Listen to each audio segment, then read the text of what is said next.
This is a race against time. The murderers are still out there. They are at large. There are also two couples that they're desperately trying to locate. The police say the couples are safe. They have asked these couples to look for police protection. But that's all that the police is saying. Why is this happening? Is this a result of very bad policing? Is this a result of lack of political will to deal with this social evil?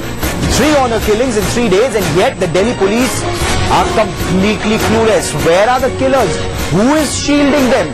After Monika's body was recovered from a flat in Ashok Vihar on Sunday, the police couldn't find Kuldeep's body in the car right outside the house. The number of this car was flashed throughout Delhi, but they couldn't find the car right outside the house. The suspect, Mandeep's sister Shobha, she'd been missing for 2 to 3 days from Ashok Vihar, but the police did not take it seriously in spite of fears of another alleged honor killing angle. The police was aware of this angle. The cops were looking for this Santro car with this number plate DL8CL 2006 all over Delhi, but they didn't look for it in Ashok Vihar, in their own backyard. The victims lived in Ashok Vihar. Shobha's body was found in the morning in the same Santro car, barely 300 meters away from Monika's house. The Delhi police, they've egg on its face now. Not surprisingly, DCP Northwest, NS Bundela, he kept ducking questions throughout the press conference. Now, this so-called honor killing has shocked the capital. Prominent citizens, legal experts, they've slammed the Delhi police for failing to act in time. Many believe that the couple who marry against their wishes, against the wishes of their families, run from pillar to post in search of police protection.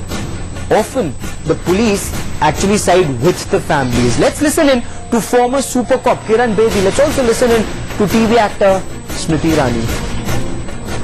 Young couples are invariably running from pillar to post. They are going everywhere seeking refuge, seeking some security, some police protection. But when the police itself does not show any sensitivity to the predicament of these young people, they fall prey to the bullets.